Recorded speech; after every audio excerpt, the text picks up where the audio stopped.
Mais uma vez, bom dia, não é? Aqueles que foram chegando entretanto, ainda falta virem mais e que estão a caminho. E nós vamos dar início ao nosso primeiro painel, que tem como convidados o Rafael Mesquita Guimarães, não é? Filho do Mesquita Guimarães e da Paula, que estão ali. O Rafael é estudante e é aquele rapazinho que foi ameaçado de chumbar por não frequentar a disciplina de cidadania e desenvolvimento. Achei interessante trazê-lo aqui para os pais perceberem que às vezes vale mesmo a pena lutar pelos filhos, sem medo dos traumas com que eles possam ficar, e ele tem imensos, não é? Caso os pais se atrevam a contrariar a escola. Depois temos aqui o meu amigo, acho que posso dizer assim, João Pacheco Adelino, que é advogado, foi aliás o advogado que acompanhou a família Mesquita Guimarães neste processo. Ele é... eu vou me esquecer de qualquer coisa.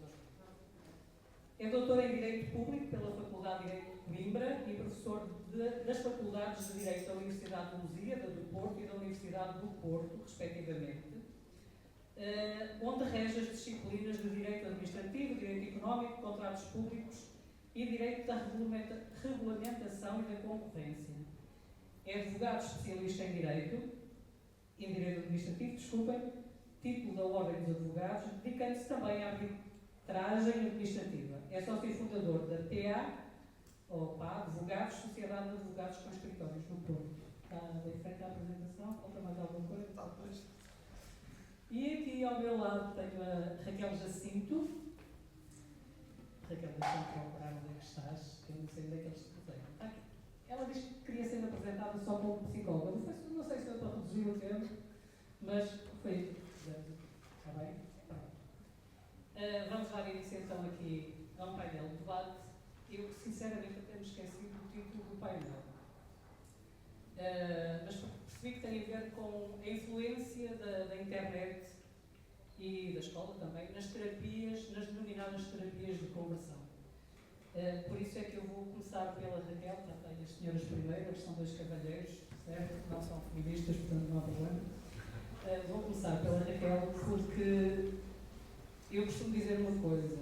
Há quem diga assim, não, a escola não tem nada a ver com isso, não é a escola que influencia os miúdos, é a internet, principalmente o TikTok. E é verdade, certo?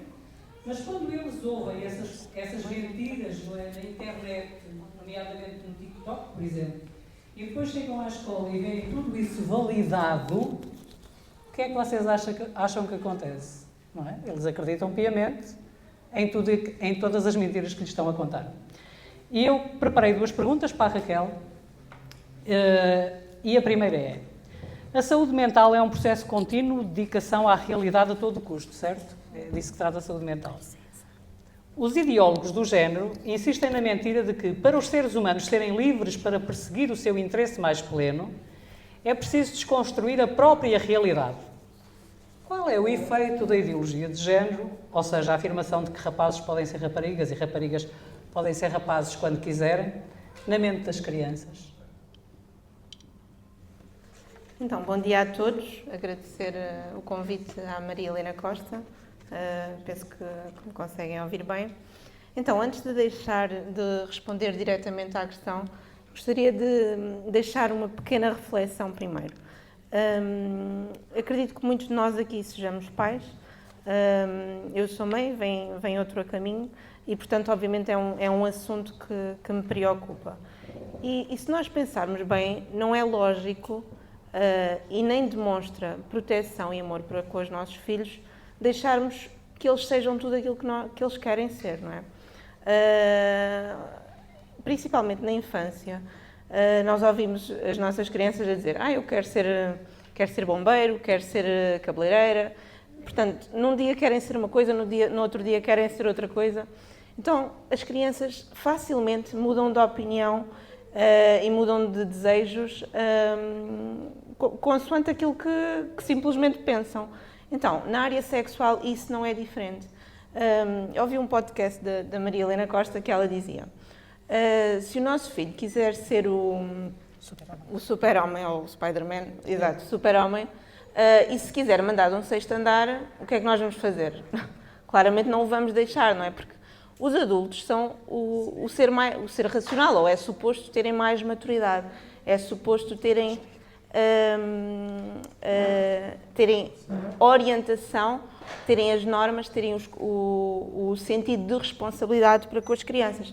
Então, obviamente que nós não vamos deixar que os nossos filhos façam tudo aquilo que eles querem. Isso, obviamente, é ilógico, é irracional, não demonstra amor para com os nossos filhos. Então, a minha questão, para começar, é quais são os limites desta ideologia, não é?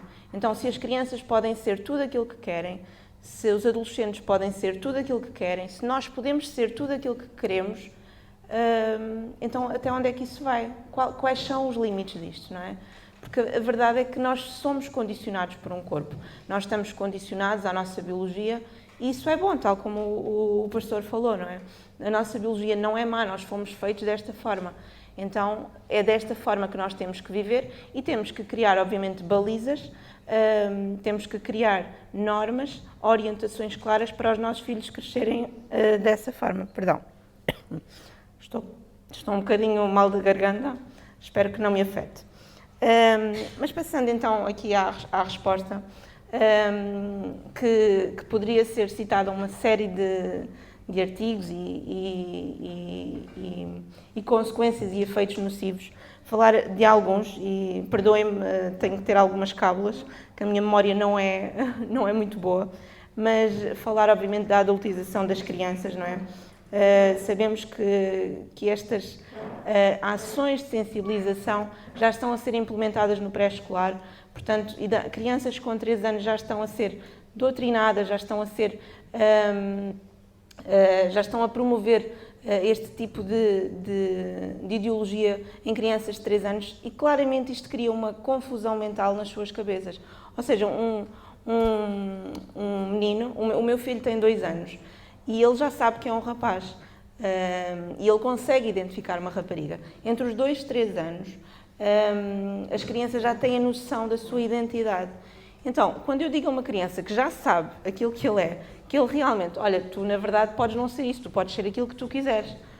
Pensemos, não é? Isto numa criança, na cabeça de uma criança, o que é que vai criar?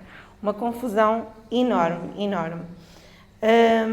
Obviamente que falar também que o facto de dizermos que... isto está a fazer um pouco feedback, não é? Não. Ok. Acho que não, bem não. Ok. O pastor também falou, e aqui não me recordo do nome, ao citar a lei, não é? De termos liberdade religiosa, ou deveríamos ter... como? Ruben. Ou deveríamos ter liberdade religiosa. Quando eu afirmo a minha ideologia, quando eu afirmo as minhas crenças, perante estas ideologias que estão a ser implementadas na escola, o que é que acontece? Eu passo a fazer parte de um grupo opressor. Eu passo a ser o mau da fita, não é? Então, imaginem crianças que simplesmente crescem com estas crenças em casa, os valores conservadores, vão para as escolas confrontadas com estas ideologias, obviamente vão sentir-se oprimidas, vão sentir que não fazem parte do grupo dominante da escola, não é? Relativamente também à adolescência, sabemos que é uma fase extremamente difícil, uma fase de grandes mudanças, tanto físicas como hormonais, psicológicas. Bom, eu ainda não tenho filhos adolescentes, mas é das idades que mais me preocupa, porque realmente há muitas mudanças a acontecer. Mas o que é que nós sabemos? Que é uma idade em que há tantas mudanças, tantas coisas já a acontecer. Obrigada. Tantas coisas já a acontecer e que, ao serem expostos a este tipo de doutrina, podem tomar decisões impulsivas. E os estudos já têm mostrado que há muitos adolescentes, muitos adultos, a quererem reverter aquilo que já fizeram, seja bloqueadores hormonais, seja cirurgias. Portanto, tomam decisões impulsivas na adolescência devido a esta doutrinação, seja nas escolas, seja nas redes sociais, que na verdade não era algo que estava bem firmado nas suas mentes, foi algo impulsivo. Pronto, falar também da questão da ansiedade, depressão, pronto, uma série de efeitos que podem causar nas crianças. E também dizer que a sexualidade é algo bom, é algo a ser vivido dentro dos parâmetros normativos. E quando ela é distorcida, nós temos adolescentes, temos crianças a viver de forma traumatizada, que mais tarde vai ter implicação nos seus relacionamentos. Portanto, não temos que adultizar, não temos que erotizar as crianças, não temos que doutrinar as crianças e nós, enquanto pais, temos realmente que as proteger, porque isto é uma realidade nas nossas escolas. E haveria muito mais a ser dito, mas vou passar a palavra. Obrigada, Raquel. Eu vou fazer a ronda assim, eu tenho preparado as 2 perguntas para cada uma, mas acho que é mais interessante irmos ouvindo pessoas diferentes, também para nos manter acordados, não é? E então, eu gostaria de perguntar aqui ao João Pacheco de Amorim o seguinte: para aceitar a ideologia de género e todo o sofrimento que acompanha todo o processo de mudança de sexo, entre aspas, que ninguém pode mudar de sexo, não é? As mentes impressionáveis têm que ser convencidas de que o género está no centro das suas lutas de identidade e de que a medicina pode conseguir que deixem de ser rapazes e passem a ser raparigas ou vice-versa. Por isso, o ponto de partida para esta experiência social sem precedentes é o sistema educativo. E a pergunta é, João, a escola pode exercer este papel? Bom, a resposta é ou devia ser óbvia. A escola não pode ter esse papel, não é? Não sei se isto tudo... Estão a ouvir bem? A escola não pode ter esse papel. Eu vim confrontado... Muito obrigado. Pela primeira vez... Tens que aproximar mais. Desculpe. Tens que aproximar mais. Assim, ok. Vim confrontado pela primeira vez com o aspecto, portanto, com a questão jurídica, não é? Do que é que a escola pode ou não, enfim, quais que conteúdos é que a escola está constitucionalmente autorizada a ensinar. E esta foi uma guerra muito importante. Aquilo que eu, pela minha formação de jurispublicista, pelo conhecimento que tenho da Constituição, dos tratados em vigor, a Declaração Universal dos Direitos do Homem, a Convenção Europeia dos Direitos do Homem, a nossa Constituição, enfim, os textos constitucionais, eu não sei se... Os textos... Está ligado. Está ligado? Ok. Os textos constitucionais, portanto, toda a própria legislação, Lei de Bases do Ensino, ai meu Deus, a Lei da Liberdade Religiosa, portanto, todo o nosso edifício jurídico do pós-Segunda Grande Guerra Mundial está todo ele concebido porque, enfim, vencido que foi um horrível totalitarismo, não é? Que foi o do nacionalsocialismo, e com a ameaça do totalitarismo soviético, portanto, a experiência comparada histórica levou a que esses textos tivessem uma base natural, não é? Portanto, consagrassem os direitos à luz enfim, digamos assim, do direito natural. E a nossa própria Constituição, com as suas deficiências, os seus exageros, desde a origem, é curioso, desde 1976, o ano em que foi aprovada, que tem toda uma série de garantias, por acaso, bastante reforçadas, não é? Ou seja, talvez pelo momento mais tardio da sua aprovação, tem mais garantias que a própria Constituição alemã, que a própria Constituição italiana, etc, etc. Portanto, garantias em torno dos chamados direitos naturais, não é? Portanto, o poder e o dever dos pais de educar os filhos, a proibição do doutrinamento, a proteção da família, está lá tudo. Está lá tudo. E em termos de direito comparado, não há Constituição mais forte nesse aspecto. E eu aprendi direito, estudei direito, doutorei-me em torno disto, em torno dos valores e dos pilares de uma democracia liberal. Quando me defrontei, primeiro como cidadão, não é? Com os meus filhos, enfim, no caso deles, Portanto, os miúdos também gostam de aproveitar estas coisas, não é? Quando começavam nas aulas a dizer qualquer coisa, levantavam-se, vou sair e tal, e não sei o quê. Enfim, por acaso não tiveram problemas, depois havia mais 2 ou 3 que saíam também, enfim. Mas, digamos assim, quando me confrontei pela primeira vez, e devia ter estado mais atento, não é? Com a seriedade destes problemas, foi portanto, quando o Artur e a Paula digamos assim, portanto, me puseram a par deste problema e, enfim, e pediram o meu auxílio. Nos processos judiciais que se disputaram, eu percebi que isto estava muito longe de ser adquirido. Portanto, todas as minhas convicções como professor, como investigador, como membro da comunidade jurídica, dos constitucionalistas, enfim, depois a minha vida foi mais para o direito técnico, para o direito administrativo e tive que fazer uma espécie de reciclagem um bocadinho para voltar a estes temas. Mas de facto, curiosamente, nos tribunais, e foi a mais alta instância, foi o Supremo Tribunal Administrativo, que veio invocar, a senhora fez o seu trabalho, os acordos do Supremo Tribunal de Espanha, depois também do Tribunal Europeu dos Direitos Humanos, e eu, que estava já longe dessas matérias, não é? Para o meu direito técnico, fui ver, fui estudar e fiquei impressionado. Isto é, isto aconteceu há 20 anos em Espanha, há 20 anos não, há 15, estou a exagerar, nos anos 2008, 2009, 2010, mas em Espanha os espanhóis são tramados. Aqui uma família virou o país. Uma família virou o país, não é? Em Espanha, mas foi só uma. Foi uma. Virou, mas foi uma. Quer dizer, e eu, enfim,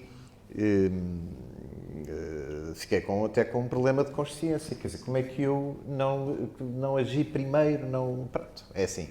Em Espanha foram 200.000 famílias a objetar, desculpem, se calhar estou a exagerar um bocado, 50.000 famílias, não é? A apresentar objeção de consciência. Tiveram o apoio de todo o episcopado espanhol à época. Não sei, depois as coisas mudaram, mas à época era o Monsenhor Roque Varela, julgo eu, que era presidente da Conferência Episcopal. Portanto, todo o apoio do episcopado espanhol e 300 famílias subscreveram uma ação em tribunal. E aquilo, como se diz, bateu no teto. Bateu no teto. Exatamente com o mesmo problema, a disciplina é a mesma, sabem que isto é um esquema mundial. Há dinheiro despejado, há uma organização, as coisas às vezes nem têm o cuidado de ocultar. Em Espanha chama-se Educação para a Cidadania. Em todo o lado, a cronologia é a mesma. E depois a gente, eu limito-me a fazer uma constatação empírica e a gente não pode ir mais longe porque depois começam-nos a acusar de conspiracionistas. Mas isto é empírico, isto é uma constatação. Portanto, é tudo igual em todo lado. E em Espanha, choveram artigos, publicaram-se livros, publicaram-se artigos, etc., sobre este tema. Muito bons, muito bons. O Tribunal Europeu dos Direitos Humanos. Eu quis perceber o que se passou e já vem de há 50 anos com a educação sexual. Há um enviesamento da jurisprudência do Tribunal Europeu dos Direitos Humanos, que tem razões ideológicas, não é? Que eu tive a fazer o levantamento. Atenção, eu aconselho toda a gente.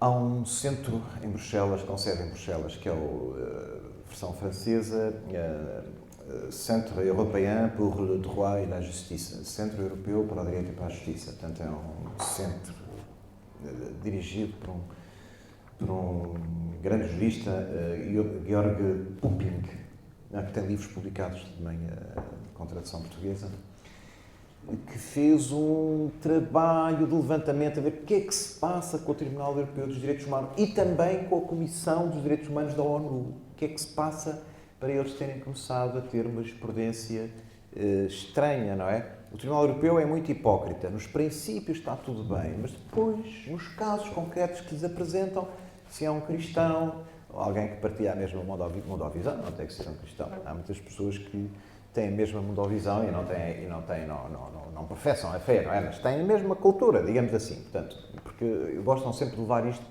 só para o lado religioso. O lado religioso é importante, mas não só. Exato. Mas, portanto, depois no momento concreto, davam ali uma volta. E depois este centro teve a fazer um estudo E os juízes do Tribunal Europeu dos Direitos Humanos, também do Tribunal Interamericano, mas aqui o estudo foi para os direitos humanos, que é uma coisa parecida. O Tribunal Europeu dos Direitos Humanos é uma espécie de tribunal constitucional para os direitos fundamentais, supranacional. Tem decisões obrigatórias, portanto é muito importante. Houve uma série de fundações, a Fundação Open Society, de um senhor chamado Soros, não é? A Fundação Ford.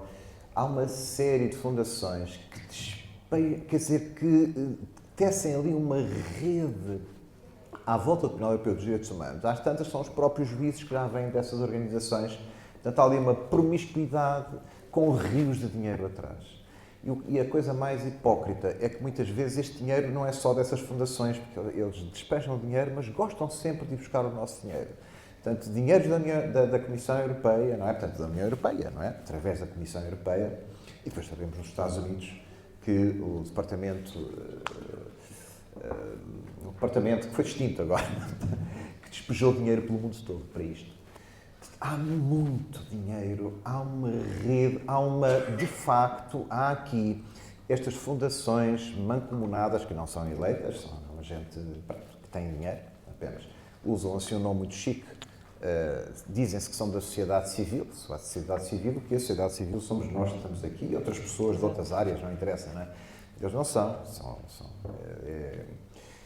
E, portanto, tive que fazer um levantamento exaustivo. Portanto, a objeção de consciência, eu julgava que era uma coisa evidente e não é. Aí estudei cá em Portugal mesmo o problema.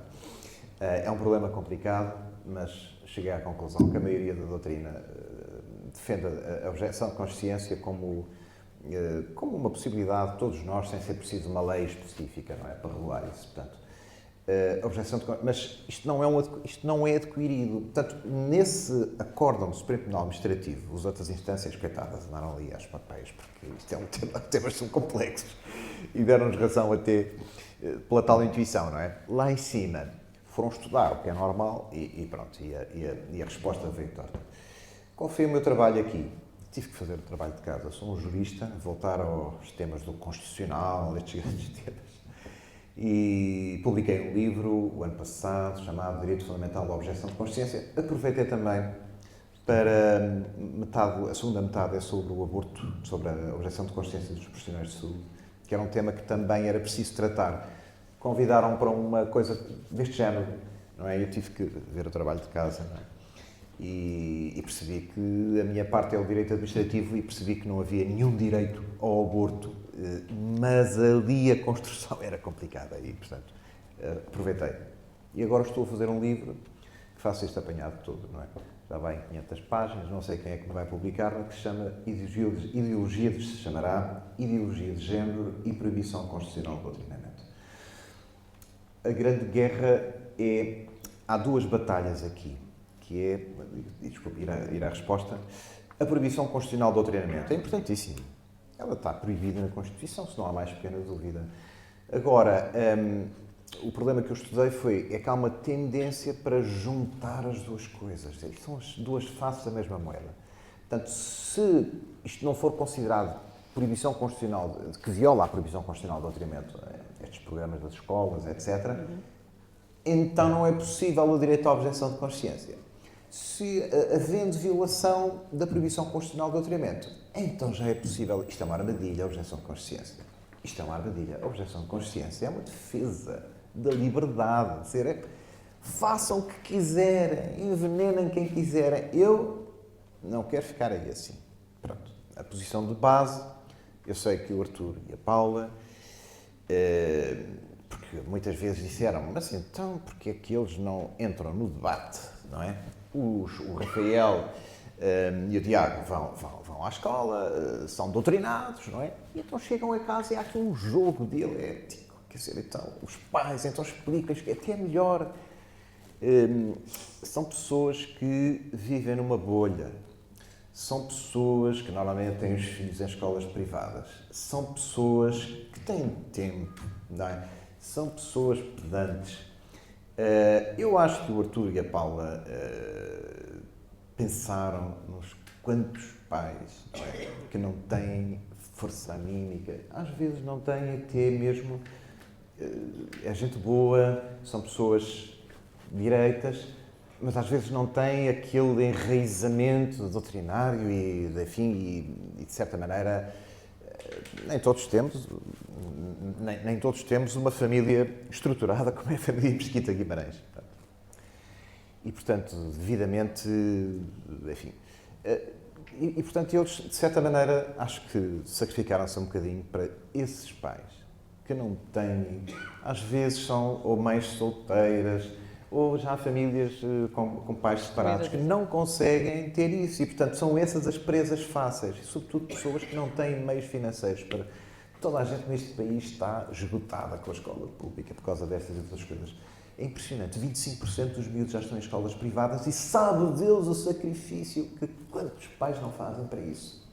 Isto é um roubo, isto é uma ameaça totalitária. O que estão a fazer com isto, as primeiras vítimas são sempre as pessoas com menos recursos, sempre. Recursos financeiros, recursos, essas são as vítimas. E a minha imensa admiração pelo Artur e pela Paula foi... aquilo que nunca disseram, nunca assumiram, mas que eu tenho a certeza que fizeram isto pelos outros. Não foi. Não é? O Tiago tem uma estrutura familiar que podiam perfeitamente fazer este jogo, não é? Que essa gente pedante dizia, não é? Mas pensaram nos outros. Acho que foi isso. Nunca o disseram, mas estou absolutamente convencido, nem eu nunca troquei impressões. Esta é uma guerra importante. Eu estou a fazer a minha parte, não é? Pouca, muito pouca, mas tem que ser feita, porque ninguém estudou isto. Portanto, ou seja, a partir daqui, a partir de agora, os tribunais podem optar, não é, por ir nas cantigas das sereias e não dar razão aos futuros objetores de consciência. Mas já não têm a desculpa digamos, já sabem o que se passa. Isto, agora, meus senhores, eu gostei muito de ouvir aquilo, já não está, já saiu o... Tiago já foi embora. O Tiago Bugai, não é? O pastor Tiago Bugai. Com a clareza, foi aqui portanto, um tempo fantástico. Sobretudo, ele tem uma maneira de falar que cativa, a gente não adormece, não é? Diferentemente do que se passa comigo. Nós, os senhores com eles não adormecem. Ele tocou num ponto um bocadinho importante. A coragem. E vamos ser confrontados, mais tarde ou mais cedo, não é? Talvez não, admito que não, mas podemos ser confrontados com um sistema totalitário que está a avançar a passos largos. Não é? Algum dia podemos enfrentar a prisão, ou despedimentos, ou seja o que for, mas temos que pensar no exemplo de Cristo, não é? Foi isso. Bem, no dia em que for preciso, esperemos que não, eu não corro para ser mártir, atenção. Mas pode haver algum momento em que o nosso testemunho e a nossa verdade pode ser confrontada com consequências complicadas. Temos que ter, não é? Acho que temos que ter consciência disso e preparar-nos para essa eventualidade. Vamos ver. João, mas a escola não pode doutrinar, certo? De acordo com a Constituição. Pois, a escola não pode doutrinar, a escola ensina. Vamos lá ver. Há aqui uma coisa muito importante, que é esta. Ao nível universitário, e quando estamos a falar em pessoas... Quando é que acaba a adolescência? Vamos ser otimistas. Eu acho que nos 16, quer dizer, a partir dos 16 anos, o adolescente já tem discernimento. Não é? Até aos 18 é criança, nem distingue a verdade. Até aos 8 anos é verdade o que qualquer pessoa com autoridade diz. Portanto, a criança não consegue distinguir. Entre os 8 e os 16, sim. Mas é um período terrível. É o período mesmo da adolescência, muito complicado. E, portanto, ainda a pessoa não está madura. A partir dos 16, isto é um estereótipo, claro. Há pessoas com 16 que são infantilíssimas e há pessoas com 12 anos que já são verdadeiros adultos. Não é essa, mas a média é esta, não é? Portanto, ou seja, a partir dos 16, e é já uma idade dos últimos anos do liceu, primeiros de faculdade, não há problema nenhum em um professor doutrinar, porque o outro professor a seguir doutrina de uma maneira diferente e o público é adulto, tem discernimento, portanto... No ensino público, digamos assim, superior, não é? As posições de cada um são anuladas pelas posições dos outros, não é? Desde que não haja grupos violentos, como aconteceu nas universidades dos Estados Unidos, que se apossam da universidade. Exatamente, e tal. Isso aí não, isso aí já é batota. Agora, cada professor pode ser um marxista-leninista maoísta, não é? Ou um ultraconservador, ou seja o que for, ou depois mesmo em termos religiosos, um budista, um cristão, enfim, não interessa. É um mundo de adultos e de alguma liberdade, não é? Portanto, as pessoas têm... Portanto, essas... Claro, o ensino confessional já não. Portanto, universidades confessionais, como há no Brasil, protestantes, ou universidades católicas, que têm muito pouco de católica, a maioria delas, mas enfim. Essas sim, podem pôr alguma limitação, não é? Para lá um professor a propagar o ateísmo numa universidade católica, admito que, e já essa questão já se levantou em Itália há umas décadas, o professor teve que sair, não é? Porque são universidades confessionais, não é? Portanto, pode haver aí alguma limitação, pelo próprio estatuto da universidade. Agora, a universidade pública é totalmente livre. Nas escolas, não, porque as crianças... Então, quem é que vai formar as crianças? Só há uma hipótese, os pais. Não há outra. Isto é um direito natural, é assim sempre foi. Tem que estar... e se os pais, podemos dizer nós assim um bocadinho mais, um pensamento mais para um lado, não é? Mas então, e se os pais foram uns ateus, uns tipos execráveis e não sei... São os pais. São os pais. São os pais. São ateus que ensinem o ateísmo. Nós não temos outra solução. Esta é a solução liberal, não é? É a forma de nós conseguirmos conviver todos uns com outros, não uns com os outros. Portanto, a escola não pode. Há aqui um problema que foi muito estudado em Espanha, e eu cá também percebi isso. Tive a ver aquela legislação toda infraconstitucional, aquela específica do ensino, e aquilo, dizia aqui também o pastor que chamou a atenção para isto, aquilo é um bocado um saco vazio, ou seja, os textos de referência estão lá todos, mas não são obrigatórios. É claro que a maior parte dos professores, alguns por preguiça, outros por comodismo, que estão distantes destas questões. Se calhar, vou ter que dar esta aula, o que é que eu vou dar? Há uns textos de apoio, vamos buscá-los. Pronto, está a rampinha inclinada para um professor que até nem está ideologizado nem nada, vai buscar aquilo. E já não pode. Isto já não é possível. Não pode haver textos de apoios oficiais ou oficiosos, não é? Disponibilizados pelo Ministério para ser uma tentação para o professor. Abstraindo dos textos de apoio, aquilo é tudo muito genérico. Então, como é que entra a ideologia de género, não é? Ela entra, tem lá umas coisas, não é? Mas o perigo é qualquer professor chega lá e diz o que lhe está na vinheta. Isso também é uma possibilidade, entendem? E chama associações malucas, não é? Como tem acontecido, que se disponibilizam, estão ali à espera, estão ali à porta da escola e tal. Pronto, e então entram gente maluca, portanto, os queers, não é? Não, LGBT. Não, e os queer e assim, umas coisas estranhíssimas, coisas, enfim. E, portanto, isto é a escola está vulnerável, isto é uma vulnerabilidade. Pode haver aí tantas doutrinas quanto, em tese, não é? Quantos os professores enlouquecidos. Infelizmente, estamos numa época complicada e, portanto, o ser professor hoje em dia era um estatuto fantástico que enfim, de alguma maneira nos salvaguardava noutro tempo, há umas décadas atrás, quando eu fui aluno, não é? Quando eu fui estudante. E agora não é assim. Agora não é assim. Quer dizer, houve uma certa massificação boa do ensino, tem que ser, não é? Mas perdemos isto. Portanto, qualquer maluco, se não tiver ali um manual e um parâmetro e um programa de instrução, não é? Que seja obrigado a dar, não é? E, portanto, isso limita-lhe muito o tempo para maluqueiras, não é? Sobretudo que são temas mais específicos. Lá está, Maria Helena, de instrução, de educação formativa naquilo que as pessoas têm que saber, não é? História, filosofia, física, matemática, não é? Exato. Há pouco espaço, não é? Há pouco espaço. Há umas cadeiras de sociologia em que também está lá tudo outra vez, mas enfim. Portanto, isto não pode ser passado também no cheque em branco. Não pode. Portanto, qual é o último reduto? É os pais dizerem, eu não quero. Esta é a última linha de defesa. Mas isto não é doutrinamento, porque não sei o quê, não sei o que mais. Isto é contigo. Eu não quero. Portanto, há aqui indícios claros. Pode haver este problema e, portanto, eu salto fora. Essa é a primeira batalha. Essa é a primeira guerra, não é? E a segunda é, sim senhor, enfim, lutar, combater, como dizia aqui o pastor Tiago Bagulho, combater no sentido de a escola não doutrinar, mesmo que a cadeira de doutrinamento seja facultativa. Portanto, vamos imaginar, como queria o governo Passos Coelho, que a cadeira da cidadania e desenvolvimento passa a ser facultativa. Não tinha essas taradices todas lá na altura. Não. Coisa... Mas, enfim, o perigo começou aí, na verdade. Aquilo não foi nada uma boa ideia. Mas vamos imaginar que ela é facultativa. Agora passamos para o outro lado. Portanto, eu posso, não tenho aqui, não é? Já não preciso, já não tenho esse problema.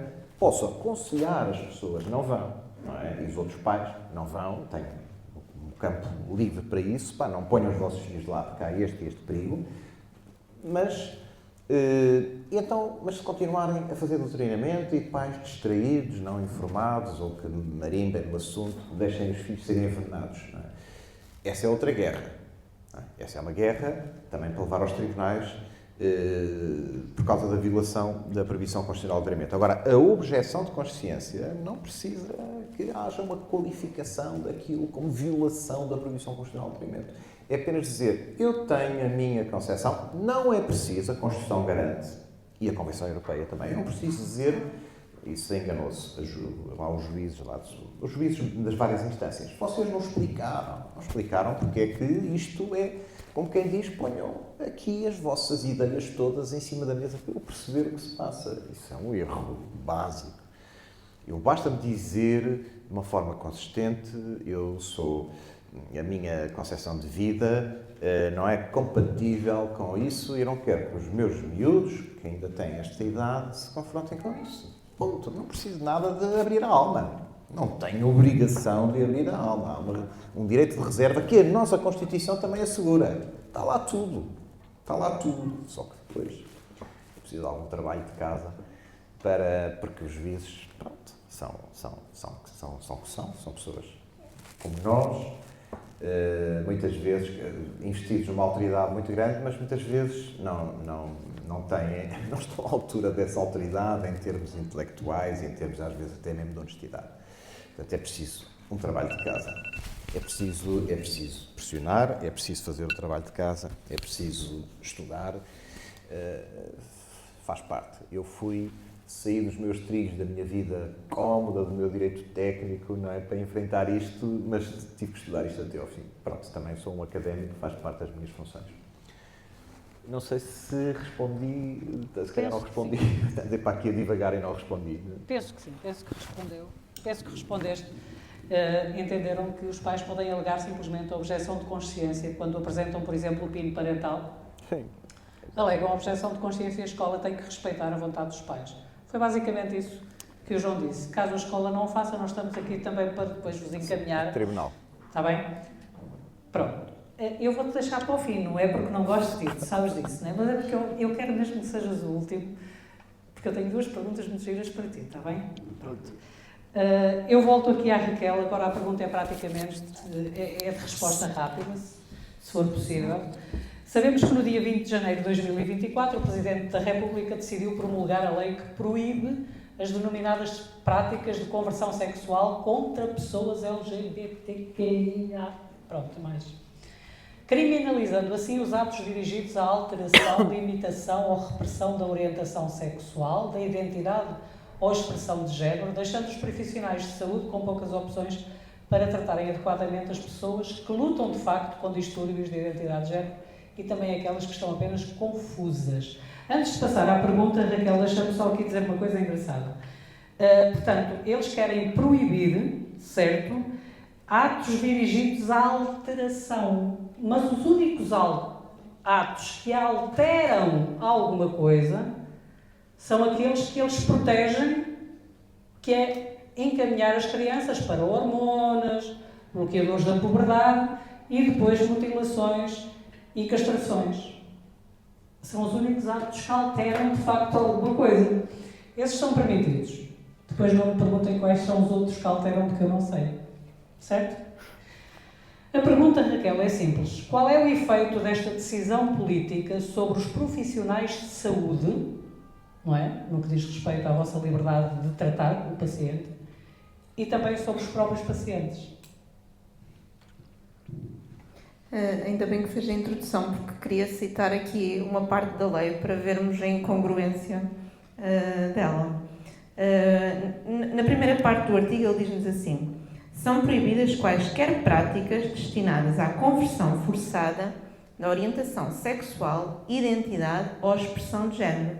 Depois, mais no final da lei, nós vemos assim: cabe ao Governo assegurar medidas adequadas, eficazes e urgentes para proteger as crianças e jovens das práticas com vista à alteração, limitação ou repressão da orientação sexual, identidade ou expressão de género. Bom, isto é uma autêntica incongruência, porque na verdade é isto que eles fazem, é isto que faz a educação sexual nas escolas.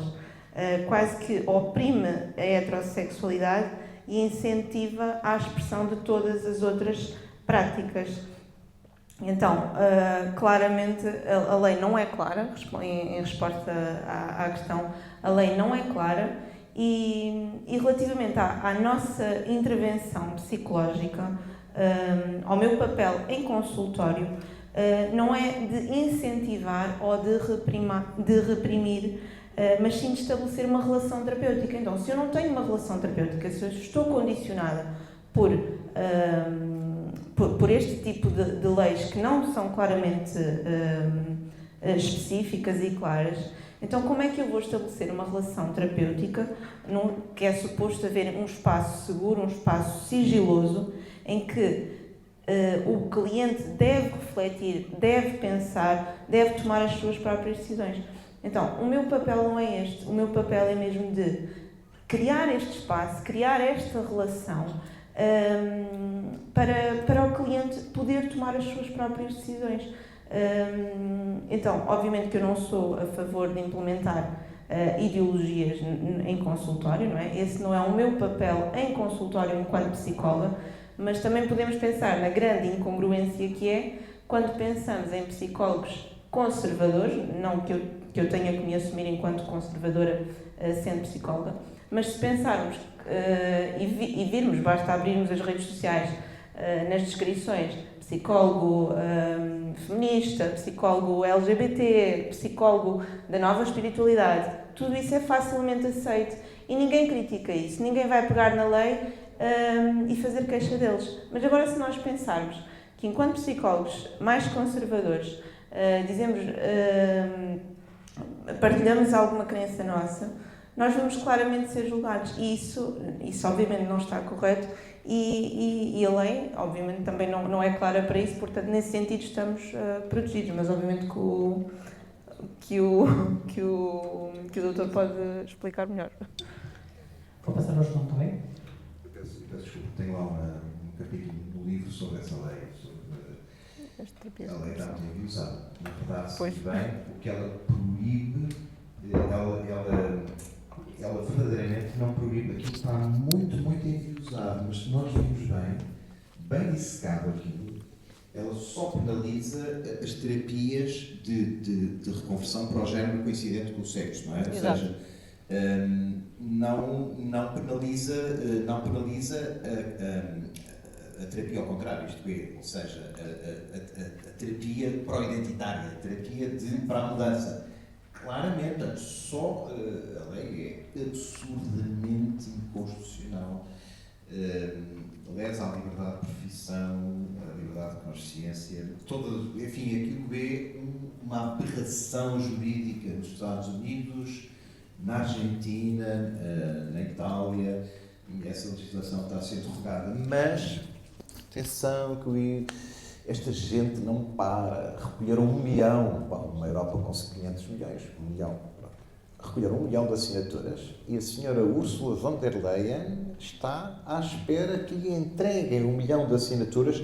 É o senhor Jacques Attali, não é? Pronto, que é o ex-primeiro-ministro francês, unha e carne com o senhor Macron, muito fã da sua homossexualidade, enfim, se fosse uma coisa muito relevante para um homem público, mas enfim, e que está a recolher, e portanto, para a Comissão Europeia, para a Comissão Europeia. Portanto, daqui a pouco vamos ter, que não tem nada a ver com estas matérias, não é? As matérias da União Europeia, mas eles estão a extravasar. Hoje em dia, a União Europeia, a Comissão Europeia, peço desculpa, invade domínios que eu fico absolutamente, eu como jurista, aprendi a vida toda que a União Europeia foi a primeira económica, agora tem um pequeno pilar ali da segurança, não é? Um pilarzinho da justiça e mais nada. O resto é o princípio da subsidiariedade, mas nada. Esta gente tomou um freio nos dentes. Eles tomaram um freio nos dentes. Isto está cada vez mais perigoso até ao dia em que a polícia nos vai bater à porta. Sinceramente, eu acho que enfim, tenho confiança nesta renovação, Estados Unidos, Argentina, Itália, Hungria, não sei. Há aqui muita coisa a mexer. Vamos ver. Eu fico na cela ao lado, João, deixa lá. Se for uma prisão mista, não é? Na cela ao lado. Okay. Tinhas mais alguma coisa a dizer, Raquel? Não. Portanto, a resposta de sim ou não também, João, não quero que... Não, a resposta Rafael. A minha leitura da lei, enfim. Os pais podem, de facto, fazer alguma coisa para impedir que a escola obrigue os seus filhos a assistir a palestras de associações LGBTQIA+, que promovem a ideologia de género dos seus filhos? Podem, não é?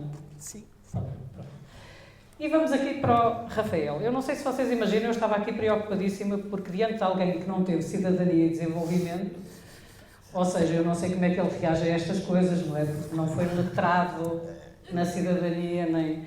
Então, Rafael, diz-me uma coisa. Como é que o facto de nunca teres ido às aulas de cidadania afetou o teu desenvolvimento e a tua relação com os outros? Como é que aprendeste a atravessar a estrada em segurança, a respeitar o próximo e a separar o lixo? Olá, antes de mais, muito obrigado por me terem convidado. Envergonhado, não é? Então, não sei bem o que dizer. Isto aqui, este problema da cidadania, assim, ou seja, isto não começou comigo, estas coisas todas, esta luta dos meus pais pela liberdade, é uma coisa que, eu já está na nossa família desde que eu me lembro, porque os meus irmãos também já não iam às aulas, durante as aulas às vezes havia o programa Press, que era educação sexual, e era uma coisa, ou seja, nós também já sabíamos, não é? Já estávamos assim habituados. Mas para não fugir à pergunta, ou seja, como é que aprendi a atravessar a estrada? Fogo. É segurança. A respeitar o próximo, como é que aprendeste? Exato. Então, eu acho que não foi na escola, que não fui às aulas, mas pronto, vamos lá ao que interessa. Ou seja, isto aqui começou com os meus irmãos, não é? Ou seja, era uma coisa assim já normal para nós, desde o 5º ano, que quando haviam assim essas... Por exemplo, na aula de matemática, a professora dizia agora vamos dar no programa Press, e assim. Matemática? Sim, matemática? Matemática, acho que sim. Não mas sei, matemática é para o programa Press? Não, qualquer uma. Acho. Educação sexual e matemática? Sim, a professora dizia, próxima aula, avisava antes. Eu acho que matemática também, mas era qualquer Sim, em todas, eu sim, sei. Eu só exato. estou a provocar-te. Mas, pronto, a professora avisava que ia haver uma aula de Press, a professora também já sabia, os nossos pais já tinham dito. Então, para nós é uma coisa já muito normal. Nós dizíamos à professora às vezes é que vinha falar connosco, era uma coisa natural. E saíamos da aula, quando era, ou às vezes nem íamos, porque às vezes era a próxima aula, a professora juntava tudo, a próxima aula é Press. Então nós já sabíamos, nem sequer íamos. E dizíamos à professora, professora, não sei o quê, depois a professora fala com o meu pai, se quiser, ou assim. E ficava resolvido. Pronto. Depois, com as aulas de cidadania, isto aqui começou no ano antes do Covid, acho eu. E agora já não era assim só de vez em quando, e era uma disciplina mesmo que nós não íamos mesmo. Ou seja, nós não tínhamos propriamente de nos levantar da sala e sair, por exemplo, que às vezes podia acontecer numa aula que os últimos 10 minutos eram Press ou assim, mas não tínhamos assim, ou seja, não era tão brusca a saída, não é? Mas pronto, mas era assim uma coisa mais estruturada, mesmo, mas acabava por ser também uma coisa natural, e mesmo os nossos amigos, os nossos professores, já estavam todos habituados e sempre respeitaram imenso. Tipo, nunca tive problemas nenhum, dormi sempre bem, nunca tive problemas com isto. Assim de... E nós sempre vivemos isto com muita tranquilidade. Eu e o meu irmão e os meus irmãos todos. Percebemos sempre, claro que quando éramos mais novos devemos perceber menos do que percebemos agora, mas sempre percebemos o que é que os nossos pais estavam a fazer, com mais ou menos clareza, e sempre apoiámos isto, eu e todos os nossos irmãos. Pronto. E depois, sim. Posso passar para a próxima? Pronto, estão a perceber que ele é muito tímido, não sabe falar praticamente porque não teve cidadania, não é? E pronto. Então, eu preciso de óculos, está bem? Qual foi a coisa que mais te entristeceu ou magoou ao longo de todo o processo? Foi os teus pais não te deixarem assistir às aulas de cidadania, certo? Ou foi o que foi dito na comunicação social sobre a tua família e a perseguição do governo? Ok. Então, quanto aos meus pais não me terem deixado assistir, eu só tenho mesmo a agradecer. Pronto. Depois, ou seja, nós sempre vivemos isto com muita tranquilidade. Ou seja, no primeiro ano em que nós não fomos às aulas de cidadania, os professores passaram-nos por unanimidade, não é? Decidiram todos que nós íamos passar, o conselho de turma. Quais eram as notas que vocês tinham? 2, 3? Era acima de 4 e 5, assim. Pronto. Depois, os professores passavam-nos, tínhamos notas, éramos bons alunos, bons, médios, pronto, não interessa. Também não éramos os únicos, os nossos colegas, muitos deles tiravam as mesmas notas que nós, também não éramos excepcionais, éramos alunos normais. Bom, Exato. Normal. Mas, o que eu ia dizer? Então, O que é que ou te seja, entristeceu mais? exato, o que é que me entristeceu mais? Magoou? Sim, ou seja, depois disto, nós íamos, ou seja, os professores decidiram que nós íamos passar e depois começou a grande guerra, que foi quando o senhor secretário de Estado disse que nós não íamos passar e pronto, e começaram aí as grandes confusões. Isto aqui, para nós, como é que isto era, não é?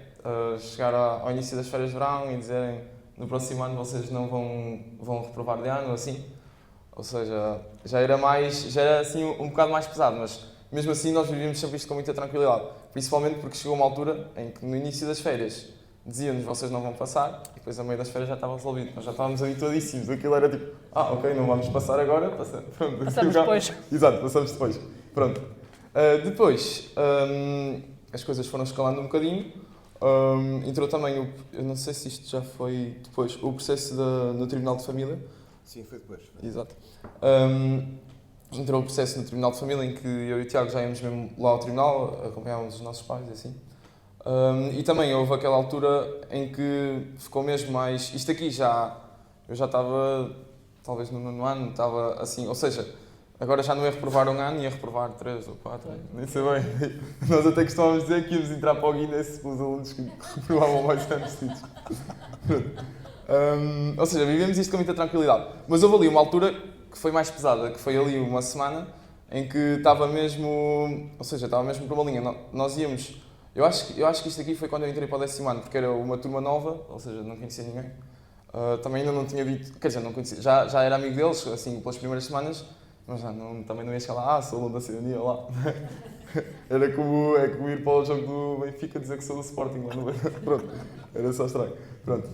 Mas então, ainda não tinha falado com eles, mas estava àquela altura mesmo tensa, em que nós não sabíamos, íamos no carro para a escola e não sabíamos, pronto, se calhar vai chegar alguém lá à sala e dizer, vai para a sala do ano anterior, uma coisa assim. E pronto, aí claro que estávamos um bocado mais nervosos, mas mesmo assim tinha piada, porque eu nunca tinha falado com os meus colegas, mas nessas vezes, essa semana, nós lá em casa às vezes chegámos um bocado atrasados às coisas. É um bocado prática. E nessa semana nós chegámos quase todos os dias atrasados à escola, 2 minutos. Na escola, não convém, não é? E então, nessa semana estávamos sempre a chegar atrasados. Eu lembro-me, num dos primeiros dias em que isto estava já, tipo, nos jornais todos assim, eu cheguei à sala, ainda não tinha falado disto com colega nenhum, e fez toda a gente de canto da festa, tipo, o Rafael ainda não foi chamado, não sei o quê. E não tinha falado com ninguém, já toda a gente sabia, estavam todos ali, tipo, ainda bem, não sei o quê. Pronto, até tínhamos apoio. Com isto também não quer dizer que eram todos a nosso favor, ou seja, não eram, respeitavam todos e não sei o quê, e às vezes faziam umas piadas, como eu também faço agora, pronto. E super normal, somos amigos, éramos crianças, foram. Mas, o que é que eu ia dizer? Mas mesmo assim, eu sei, até por um episódio que tive, que nem todos tinham, ou seja, nem todos concordavam com isto, respeitavam perfeitamente, e sou amigo de todos, mas nem todos concordavam com isto. Lembro-me perfeitamente de um debate sobre o aborto que tive numa aula de filosofia, em que estava a discutir com uma colega, e depois estávamos assim a picar-nos um ao outro, e aquilo se viu assim um bocadinho mais, e ela até disse, não sei o quê, as aulas de cidadania, e falou assim, tipo, mas já não foi... Uma coisa é brincar entre amigos, pronto. Ali já foi assim mais um ataque mais direito, pronto. Mas mas com imensa tranquilidade, no final até me foi pedir desculpa, eu também provavelmente piquei um bocadinho mais, não sei. Mas pronto, assim, uma coisa natural também, e ou seja, é isto. Sempre nos respeitaram isso de bullying e assim, que até foi dito pelo Sr. Magistrado quando íamos para julgamento depois no Tribunal de Família. Ou seja, completamente fora de questão. Os nossos amigos sempre foram nossos amigos. Isto aqui foi quase como uma grande desgosto do procurador. Exatamente. Não conseguia, não. Já agora, deixa-me só perguntar-te uma coisa. Para que não pensem que às vezes, quando falamos destes assuntos, dizemos coisas que não são verdade. O procurador procurou ou não procurou? Um procurador tem que procurar alguma coisa, não é? Ele procurou ou não procurou pôr-vos contra os vossos pais? Então, quando nós íamos lá ao Tribunal de Família, isto já acho que foi depois deste episódio desta semana mais crítica, ou seja, aquilo, ou seja, nós íamos lá, não é? Sentar-nos lá naquelas cadeirinhas, tudo muito profissional. E claro que aí também eram outros momentos mais, estar lá direitinho assim, mais, pronto, um bocadinho mais nervosos e assim, mas também com imensa tranquilidade. Mas depois chegávamos lá e realmente, ou seja, sim, isso aí que nós chegávamos lá e perguntávamos, mas porquê é que vocês não vão às aulas, ali à frente dos nossos pais? Os vossos pais obrigam-vos a não ir às aulas, mas vocês não querem ir, mas... ou seja, estavam ali quase a implorar-nos para nós dizermos sim, queremos, e os nossos pais... Ou seja, era, de facto, às vezes até se viu um tom de voz, depois a enumerar as coisas que... mas isto, não sei o quê, depois podem passar para a guarda de um familiar, ou ir para a guarda de não sei o quê, depois no final já quase à guarda do diretor da escola, uma coisa assim, que o senhor Dr. João Pacheco Mourinho saberá explicar melhor que eu. Ou seja, de facto, estas alturas, nós ali... os grandes, ou seja, o Sr. Magistrado e o Sr. Juiz ali na sua posição, não é? A dizer-nos estas coisas era um bocado intimidador, mas claro, depois também saíamos do tribunal e já era tudo muito, depois almoçávamos com os nossos pais e assim, e também já era tudo muito mais fácil, depois conversávamos sobre aquilo, às vezes até nos caímos um bocadinho quando era assim mais caricato. E o procurador era bastante caricato. Sim, pronto. Mas depois, quanto ao Tribunal de Família, ou seja, nós não sofremos com isto por fora. Claro que numa situação assim que estamos mesmo entre a espada e a parede, óbvio que também não estamos lá descontraídos, é óbvio, não é? Natural. Agora, fora disto, era tudo muito mais simples, porque é isso, já tínhamos confiança, já tínhamos experiência de que as coisas se iam resolver. E pronto, experiência e orgulho pelo trabalho dos nossos pais, aqui também pela ajuda do Sr. Dr. João Pacheco Mourinho, e pronto. E era uma coisa assim natural. Eu acho que era muito importante trazer aqui o testemunho do Rafael, não é? Eu lembro-me perfeitamente daquilo que ele estava a falar. Há uma altura em que se cogita, não é, João? A hipótese de ele, durante o horário escolar, ficar sob tutela, não é? Ele deixava de ser filho e passava a ser tutelado pela direção da escola, pelo diretor e pela... Acho que é o diretor e a diretora de turma, talvez. Assim. Portanto, ele ficava sob tutela deles. Esta foi uma proposta feita quase já no fim do processo. Não é? Imaginem, ele era retirado aos pais durante o período escolar, que era para depois ficar sob a tutela daquelas pessoas para a escola poder colocar na mente dele aquilo que muito bem entendesse, sem que os pais pudessem fazer objeção.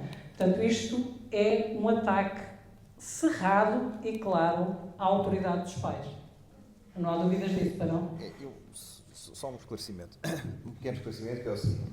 Atenção que os pais tiveram cuidado de, no princípio do ano, a questão do preço, não é? De saírem na altura em que davam aquele tipo de informação ou de formação do programa Press, que era uma coisa, enfim, indescritível. Mas pronto, saíram nessa altura. Na cidadania, os pais também não se opuseram a tudo, porque não havia problema de ir aprender as regras de trânsito e como atravessar a rua. Pronto, não era... só que pediam no princípio do ano que lhes fossem dando o calendário, não é? Pronto, para os pais disserem não, isto sim, isto não. Pronto. E a escola recusou sempre. Curiosamente, o Tribunal Europeu dos Direitos Humanos, a questão também se colocou. Mas, quando eram pais ateus, não é? E a questão que se colocava, que era uma disciplina obrigatória de ética cristã, ou qualquer coisa do género, não é? Não, e muito bem, não tem nada. Não, está a obrigar os pais a ter este trabalho, dizer qual é, e os professores, obrigar os professores. Isto é uma restrição à liberdade. Portanto, não, senhor, o problema resolve-se desta maneira, dispensa das aulas. Pronto. Mas para os pais ateus, quando chegou a vez dos pais cristãos, isto já não era assim. Portanto, é este tipo de enviesamento, ou seja, os princípios estão fantásticos, não é? Estão muito bem enunciados, mas depois, no caso concreto, já não era bem assim. Para uns, para outros era. E, portanto, aqui também podemos escorar os grandes princípios da União Europeia dos Direitos Humanos, dizer assim, isto é um trabalho, é um ónus excessivo, não é? Carregar a pessoa, portanto, o que deve valer é simplesmente a objeção, não vai a aula nenhuma e deixemos dessas coisas. Só este esclarecimento. Eu não sei que horas são. Alguém me pode dizer, por favor? Meio-dia 25. Meio-dia 25. Temos 5 minutos para perguntas e respostas. Se alguém tiver alguma questão para a Raquel, para o Dr. João Pacheco de Amorim ou aqui para o Rafael, fale agora ou cale-se para sempre, está bem?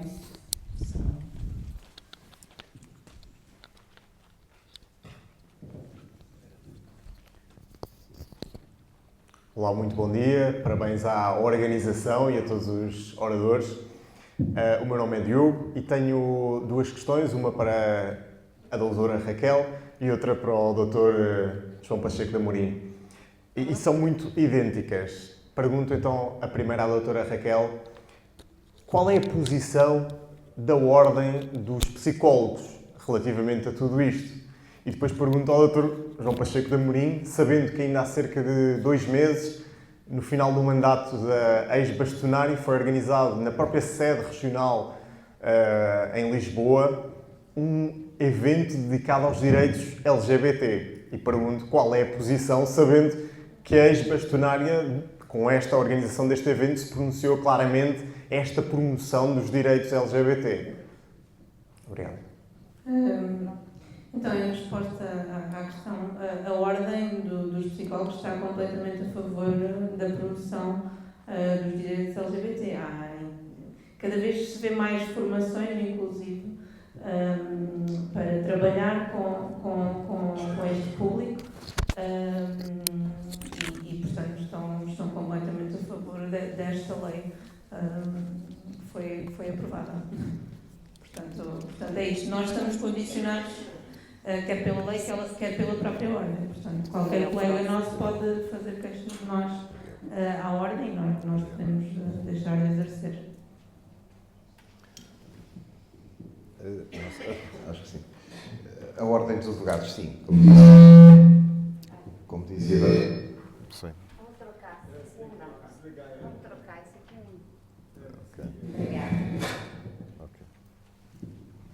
Muito obrigado. Portanto, vamos lá ver, as ordens mais antigas, médicos, ordem dos médicos, a própria ordem dos advogados, noutros tempos um bocadinho mais recuados, não é? Pronto, eram ordens em que os bastonários e os responsáveis têm sempre um bocadinho de políticos, não? Atenção, são uma espécie de políticos de segunda categoria que resolvem dar asas à sua vocação política nestas coisas marginais. Também acontece nas universidades, portanto, onde há eleições neste tipo de entidades, já tem um bocadinho de políticos, não é? E a ordem atual, o atual Dr. João Maçã, parece-me que regressa um bocadinho a um cano tradicional. Também o professor anterior, que foi anterior bastonário, antes dessa senhora que falaram, que era o professor Leitão, não me lembro, Inês Leitão, é um professor de Direito, mas a minha memória vai começando a ficar... Enfim, a Ordem dos Psicólogos é do mais ordinário que há. Aquela gente é de uma ordinha, é uma gente mesmo de baixa extração. Peço imensa desculpa, Sr. que isto afeta a vossa profissão, mas aquilo é gente de baixa extração, em todos os aspectos, não é só neste. São estas últimas ordens que se constituíram, enfim, Por acaso não, a Ordem dos Enfermeiros, não, a ti, a Ordem dos Enfermeiros, enfim, de um modo geral, não é? Pronto. Mas podemos esperar tudo das ordens. As ordens enfermam um bocadinho, muitas vezes, dos defeitos que vemos noutras instituições e, portanto, infelizmente, à partida não são de grande confiança. Olha, nem me lembrei.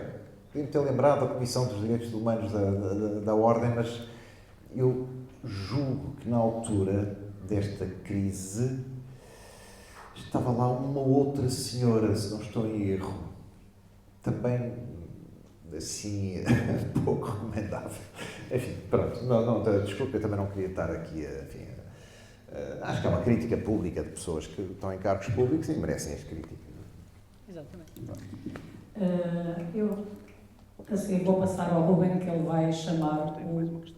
Ai, tens mais... Ai, é verdade, peço desculpa. Não.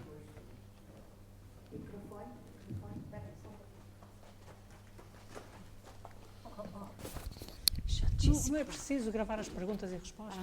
Tem que gravar. É bom? Olá, bom dia a todos. Bom dia. A pergunta é para a psicóloga Raquel. Ela falou no início da fala dela que a função do psicólogo não é fazer a pessoa levar uma reflexão para tomar uma decisão assertiva a respeito do assunto que está sendo tratado. A minha pergunta é, quando é uma criança que não tem a capacidade de discernir entre o certo e errado, vamos dizer assim, como fica o papel do psicólogo e se os pais podem ou não participar da consulta?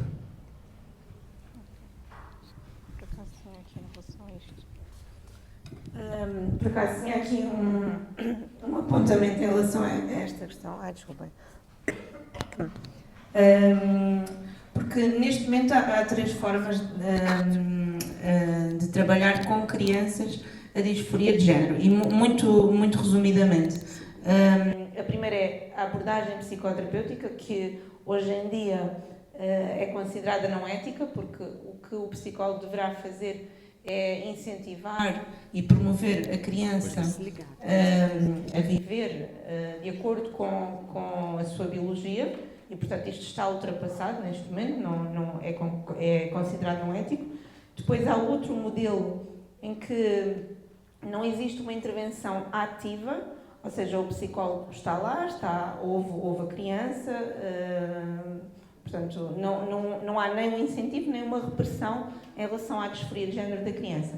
E depois há outra que tem sido utilizada mais recentemente, que é a abordagem afirmativa, portanto que recomenda a exploração aberta à criança da identidade de género que ela está a assumir. Mas obviamente que quando se trabalha com crianças, eu não trabalho com crianças, eu só trabalho com adolescentes e adultos, mas quando se trabalha com crianças, o trabalho nunca é feito só com crianças, há sempre a intervenção dos pais. À exceção das escolas em que o psicólogo normalmente não tem, os pais não estão presentes. Não estão no momento, mas deve ser... Nem sempre. Deve haver a colaboração. Deveria. Pois. Deveria. Esse caso vai fazer o quê?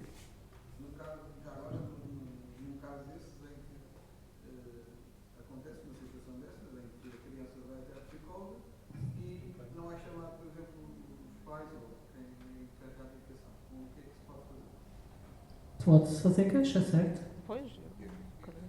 Eu diria que sim, mas de facto a entidade reguladora é a ordem dos psicólogos, quer dizer, o que é que vai sair dali, não é?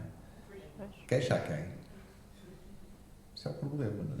Mas então o processo natural será sempre informar os encarregados de educação antes dessa situação ocorrer. Mas toda a orientação, acho eu, é para não informar, é para separar, enfim, pelo menos as orientações dentro do Ministério da Educação. Não é?